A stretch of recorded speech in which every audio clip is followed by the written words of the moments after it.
కరీంనగర్ నగరం స్మార్ట్ సిటీగా రూపాంతరం చెందినప్పటికీ శివారు కాలనీల ప్రజలకు మాత్రం అవస్థలు తప్పడం లేదు. కరీంనగర్ నగరంలోని 38వ డివిజన్ గాయత్రి నగర్లో ఉదయం కురిసిన మోస్తారు వర్షానికి కాలనీ నీట మునిగింది. కాలనీ కమాన్ నుంచి వచ్చే మురుగునీరు లోతట్టు ప్రాంతమైన గాయత్రి నగర్ రోడ్ నెంబర్ 4లోకి చేరుతుండటంతో తీవ్ర అనారోగ్యానికి గురవుతున్నామని స్థానికులు ఆవేదన వ్యక్తం చేస్తున్నారు.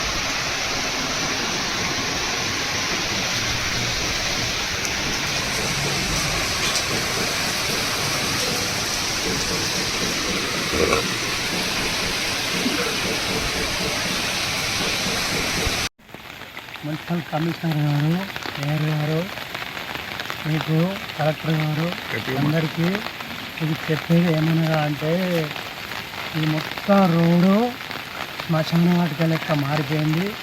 మోరీలన్నీ కబ్జా చేసుకుంటూ కట్టుకుంటే పోయిన ఇది అప్రూవల్ అయింది ఆల్రెడీ. మున్సిపల్ వాళ్ళు డీల్ వచ్చి రోడ్డు 50 ఫీట్ల రోడ్డు శాంక్షన్ అయింది.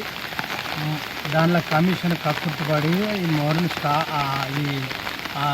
డ్రైనేజీలు రోడ్డు ఆపేసారు అంతే తప్ప. కానీ ఆల్రెడీ వేయినారు, అందరు వచ్చి డి కమిషనర్ అందరు వచ్చి చూసారు, అప్రూవల్ చేసారు. కానీ ఎందుకు బంద్ చేశారు?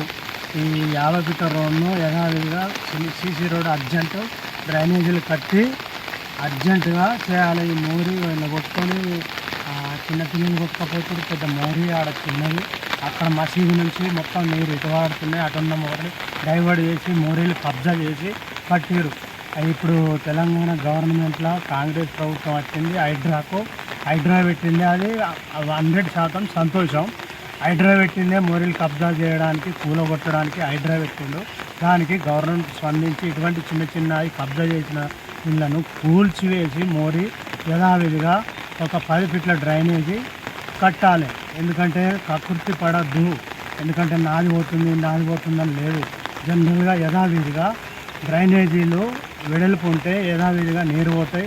మోరీలకు అడ్డం కట్టి కబ్జా చేసి కట్టుకుంటే ఇదే పరిస్థితి.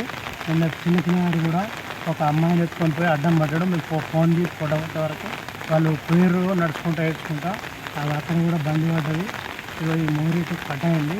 ఇక్కడ నుంచి అక్కడ పోషమ్మకి వెళ్ళే రోడ్డును కూడా కబ్జా చేసి ఆపేసారు. అది అక్కడికే స్టాప్ అయింది.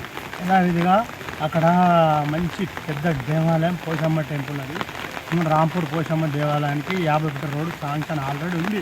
దీనికి కక్కుర్తిపడి కమిషన్లకు కక్కుర్తిపడి